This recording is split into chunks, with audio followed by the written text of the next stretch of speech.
La mañanera de Ángel correspondiente al viernes de la semana que hoy termina laboralmente hablando. Es viernes 23 de octubre del año 2020. Usted debe recordar, si me ha seguido en estas mañaneras y en otros espacios mediáticos donde participo, que no me he cansado en repetir que las cosas se van a poner peor. Primero dije las cosas van mal, luego siguen estando mal, luego van a empeorar. Y hoy, no obstante, si usted no coincidió conmigo en esos momentos, hoy debo decirle que acerté completa y rotundamente. Las cosas están empeorando a una velocidad que raya ya en lo peligroso. Voy a darle algunos ejemplos, espero que coincidamos. El subsecretario de Hacienda ayer hace una declaración donde dice que la recuperación para recuperar los niveles del 2019 tomará 3 años. Es decir, prácticamente nos está enviando al final de esta administración para recuperar, repito, los niveles del 2019. Otras voces menos interesadas, es decir, resultado de análisis más o menos imparciales o imparciales, hablan de 5 años, cuando menos. Por otra parte, la Suprema Corte de Justicia acaba de amparar a los quejosos en contra de lo que se ha dado en llamar el decreto Nale. ¿Cuál fue la reacción del presidente ante esta decisión de la Suprema Corte de Justicia? Lo impensable en un país con una democracia, por más imperfecta que fuere, fue la reacción de López. Dice él de entrada: si no les gusta el decreto Nale, pues modificamos la Constitución. Una respuesta digna de un cacique pueblerino, pero no de un jefe de Estado del país cuya economía es la 14 o 15 del mundo y el país número 11 en materia de población. Pero lo peor de su declaración es que ni siquiera cuenta con los números para modificar la Constitución. Eso habla de alguien que ha perdido todo contacto con la realidad. Pero hay algo todavía más grave que esa declaración. Mire usted, la gobernación es un conjunto de prácticas o una visión de la estructura del Estado acorde con las condiciones que se van generando en la economía. No es lo mismo la gobernación en el sexenio del presidente Ruiz Cortines que la que se llevó a cabo con López Mateos o con el mismo Díaz Ordaz o Echeverría y López Portillo. Va cambiando la gobernación. Cuando éramos una economía cerrada, el Estado mexicano tenía un margen de maniobra en cuanto a decisiones económicas y políticas se refiere, mucho mayor que cuando el país debió abrir en 1987 su economía, porque el modelo anterior de economía cerrada, de sustitución de importaciones, cayó hecho pedazos, quedó en ruinas. En una economía abierta, el papel del gobierno difiere radicalmente de aquel que debe jugar el gobierno en un modelo cerrado de economía. En las economías abiertas, los gobiernos deben buscar con los elementos a su alcance, generar un campo parejo para que los agentes económicos privados se desenvuelvan, tomen riesgos y compitan lo más cercano a una situación no alcanzable, por supuesto, y menos en un país como el nuestro, de competencia perfecta.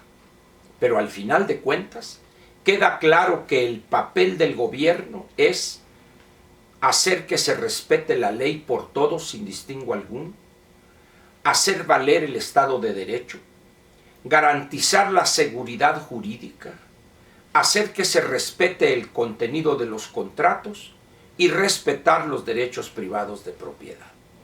Y el primero que debe cumplir con esas condiciones es el gobierno mismo. López no entiende eso. Se quedó en aquellas épocas, en aquellos años, del partido casi único y la economía cerrada. Cuando uno tiene ese modelo de desarrollo cerrado, es factible tener un partido casi único. Los países que llamábamos socialistas son buen ejemplo de ello. Hoy hay algunos intentos antinatura, diríamos, donde los autócratas y quienes actúan más como dictadores que como gobernantes democráticos buscan conservar el control político, el partido único y liberar la economía. Eso tarde que temprano truena. La República Popular China poco a poco empezará a sentir las presiones de un sector empresarial pujante que compite en el mundo, pero también de una clase media que exige participar en las decisiones políticas. El caso de Vietnam es otro similar.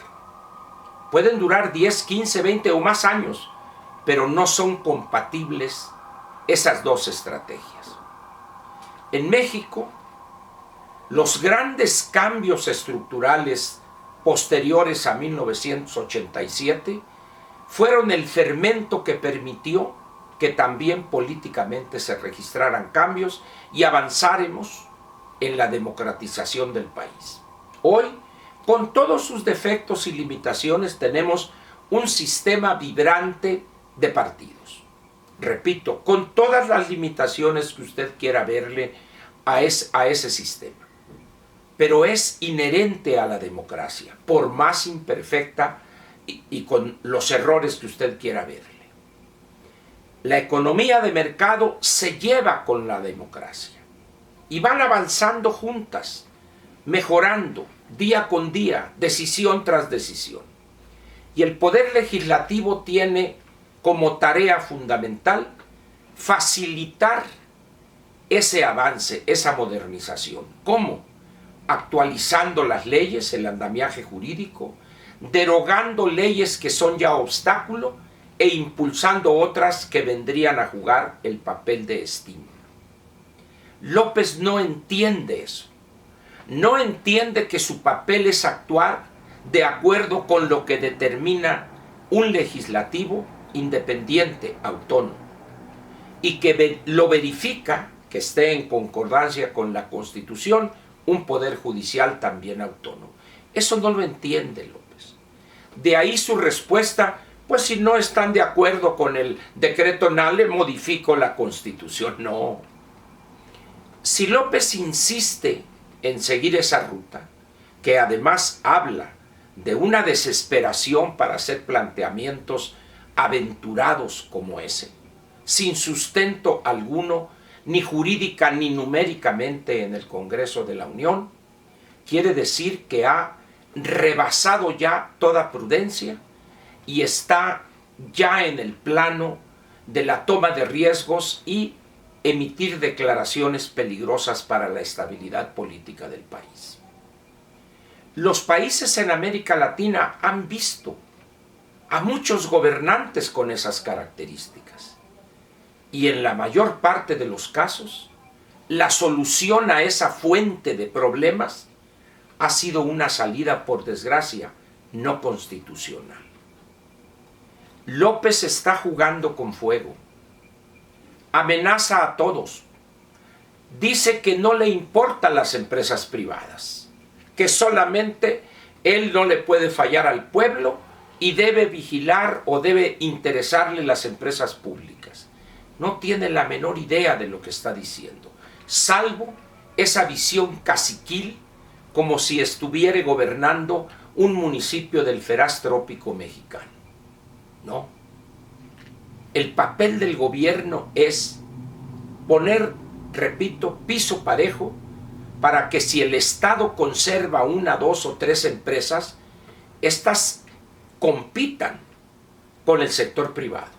Que cada uno juegue su papel. Además, No olvidemos que en el caso de las economías abiertas, el papel fundamental en lo que se refiere a la inversión lo juega el sector privado.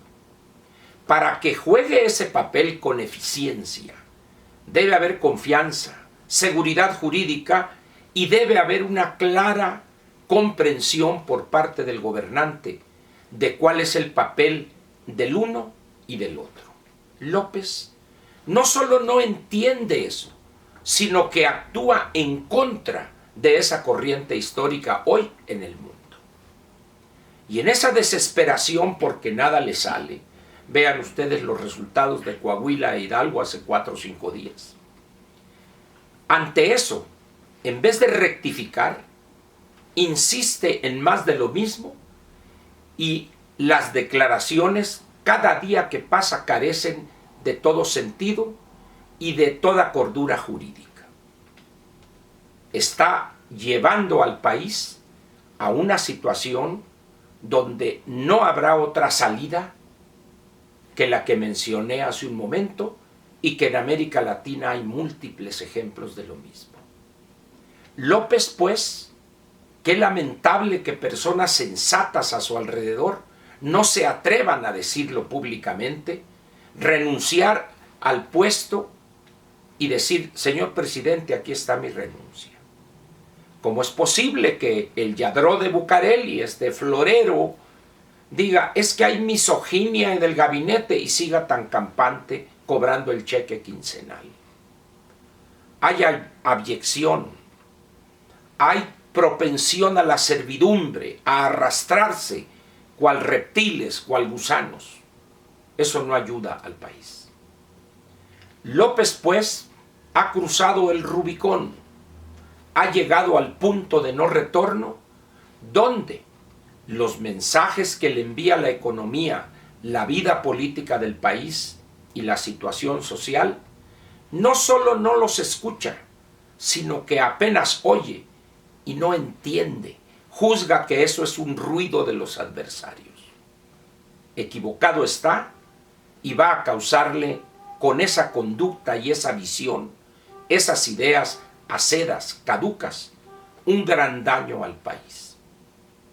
Ojalá y que ahora que cumpla él en unas cuantas semanas los primeros 2 años de su encargo, tenga la humildad de la cual presume, de renunciar, de irse y buscar que el Congreso nombre a un sustituto para que termine con otra visión, con otra perspectiva de lo que debe ser la gobernación para una economía abierta como la nuestra, con responsabilidades en la globalidad, que intente conducir el barco, rescatarlo del casi seguro naufragio para que lleguemos a buen puerto.